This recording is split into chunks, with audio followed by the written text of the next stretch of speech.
Welcome. The Declaration of Independence did not evidently assume that the British government would be replaced by an American government, much less the system of government that the United States currently has. The first attempt at creating a system, the Articles of Confederation, was a failure, and so the Constitution, ratified in 1789, opened by affirming the need for a more perfect union. Today, we'll take a deep dive into the influence of various political ideas upon the United States Constitution. Some came from the Greeks, others came from the Romans, and yes, still others came from the British. Although central to the United States in terms of both governmental function and national identity, the Constitution is very much a hybrid document.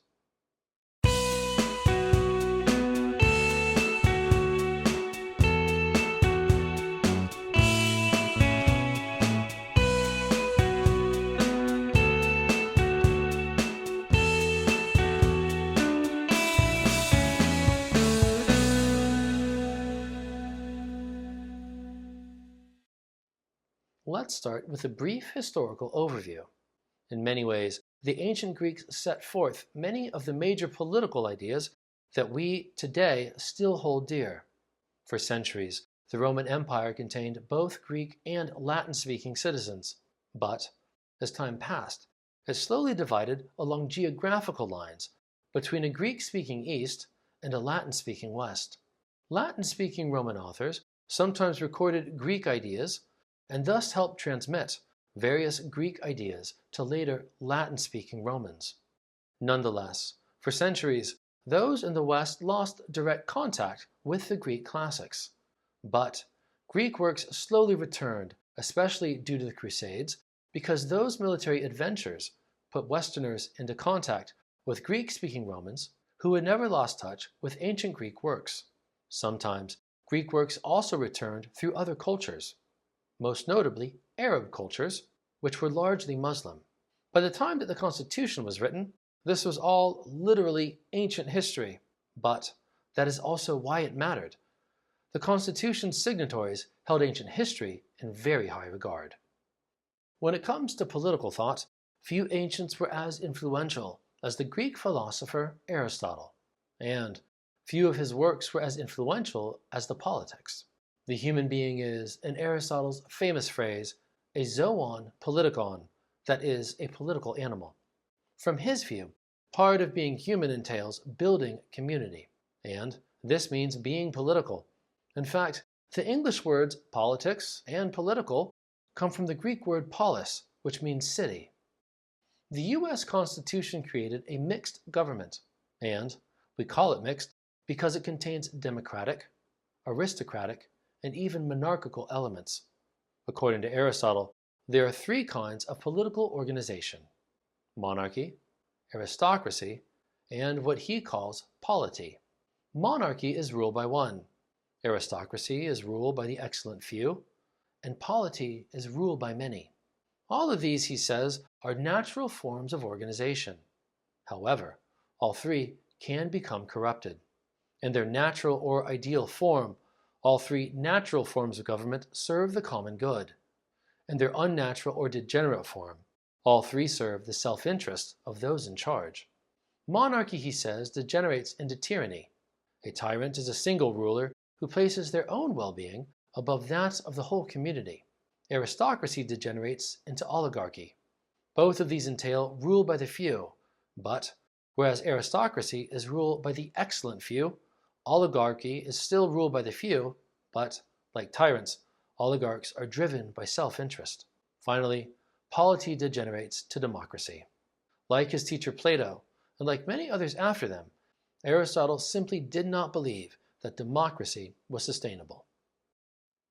But let's unpack this a bit more. The words aristocracy and democracy actually have different meanings today than in Aristotle's time. For him, aristocracy was something good. For us, it's something bad. For him, democracy was something bad, but for us, it's something good. First, the word aristocracy comes from the Greek word arete, which means excellence. Sometimes arete is translated as virtue.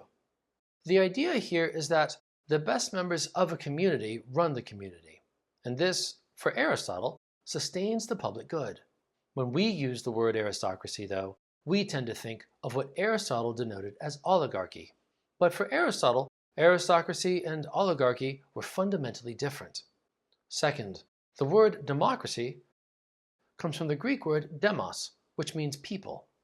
Ancient authors such as Aristotle believed that most people were largely enslaved to their passions. For Aristotle, the practice of arete, that is, the practice of virtue, helped us resist our passions. But how many of us really practice virtue? Consequently, democracy, that is, rule by the people, was seen as a dangerous thing. Importantly, when it comes to democracy, the Constitution's signatories generally agreed with Aristotle. Despite popular American belief to the contrary, this country was not founded to be a democracy. Instead, democracy developed here only in fits and starts. But Roman authors and ideas were just as important as Greek authors and ideas. Consider the English word republic. It comes from the Latin words res publica, which translate as the public thing. It can also be translated as either the public good, or more simply, as commonwealth. There's a broad ideal here, namely that, in a republic, the citizens recognize that they themselves are responsible for this common good, this public thing, even if they do not hold political office. In other words, classic republicanism is about self-government. It has often also stressed opposition to monarchy, although not always. Importantly, and quite differently from today, a republic is not the same as a modern democracy. Modern democracy stresses universal suffrage, that is, the right of all citizens to vote. But for much of their history, republics have neither thought nor operated this way. Consequently, republics have historically not stressed equality in the way that we stress it today. But this also means that republics have historically not seen inequality as we see it today. Most republics have limited eligibility for government office, but they have also stressed that being ineligible for office did not justify either indifference or hostility to the wider political community. I know how strange this sounds to us, but it also goes at least some way toward explaining how the early United States could profess values such as liberty while also maintaining slavery. The United States became a democracy really quite slowly, beginning in the 19th century and finally culminating in the 1960s with the Civil Rights Movement. Nonetheless, the ancient Republican value of self-government remains a defining feature of American political culture still today. Beyond Greek and Roman influence, there was no source more important than British legal precedent. For the remainder of our time together, we'll look at three such instances: the Constitution's three branches of government, the American embrace of Habeas Corpus, and finally, the Bill of Rights. All were deeply rooted in British antecedent. When comparing the American and British systems of the 18th century, we find the following. First, each had an executive branch. The British had the monarchy. In the American system, this became the presidency. Second, each had a legislative branch. Furthermore, each legislative branch was bicameral. That is, each had two houses, one upper and one lower. The British Parliament had the House of Lords, its upper house, and its House of Commons, its lower house. And the United States Congress had the Senate, its upper house, and the House of Representatives, its lower house. But we do find a difference between the American and British systems when we look at the third branch of government, that is, the judicial branch. In the 18th century, the House of Lords functioned as part of the judicial branch of the British government. The House of Lords was effectively the British Supreme Court. But in the United States, the Supreme Court was independent. Today, this is no longer the case. The United Kingdom has a separate Supreme Court, but it only came into existence in 2009. And we don't just owe our governmental structures to the British. Consider the following. Article 1, Section 9, Clause 2 of the Constitution reads, "The privilege of the writ of habeas corpus shall not be suspended, unless when, in cases of rebellion or invasion, the public safety may require it." Habeas corpus is a Latin phrase. It literally means you should have the body. It's an idea rooted ultimately in the Magna Carta of 1215, which forbade illegal imprisonment. By the time of the U.S. Constitution, habeas corpus had become a central concept in English law, and its precise meaning had been expanded and refined. We find this in the Bill of Rights. The Sixth Amendment reads, "In all criminal prosecutions, the accused shall enjoy the right to a speedy and public trial, by an impartial jury of the state and district wherein the crime shall have been committed, which district shall have been previously ascertained by law, and to be informed of the nature and cause of the accusation, to be confronted with the witnesses against him, to have compulsory process for obtaining witnesses in his favor, and to have the assistance of counsel for his defense." Here the rights of the accused are specified more fully, by so depending upon habeas corpus. The U.S. Constitution depends upon the history of English law, including medieval law, which continues to have direct bearing upon how we, in this country, conceive of our own rights when accused of a crime. And it isn't just the Sixth Amendment that points to British influence on the U.S. Constitution. Consider the Bill of Rights.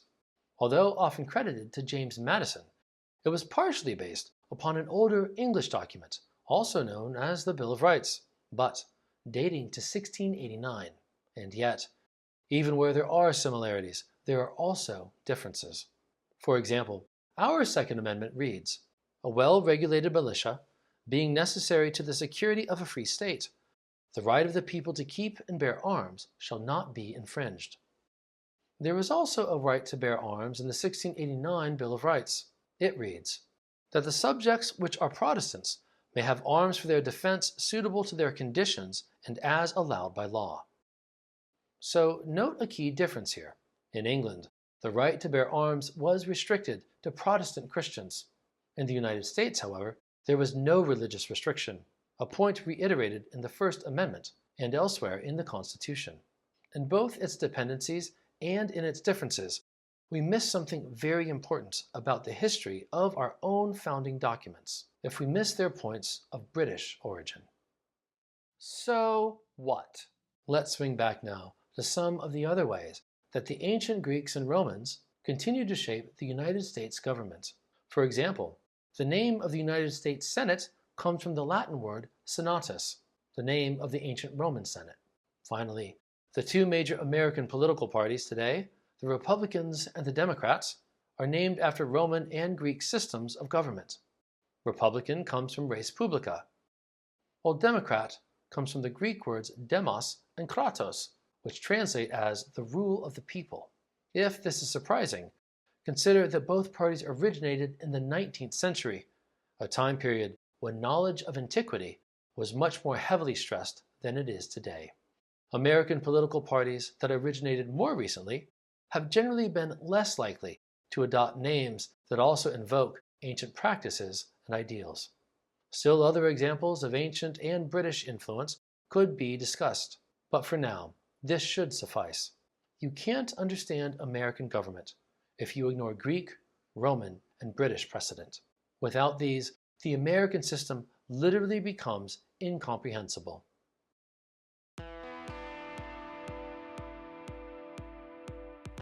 If you're interested in learning more, these books are worth consulting.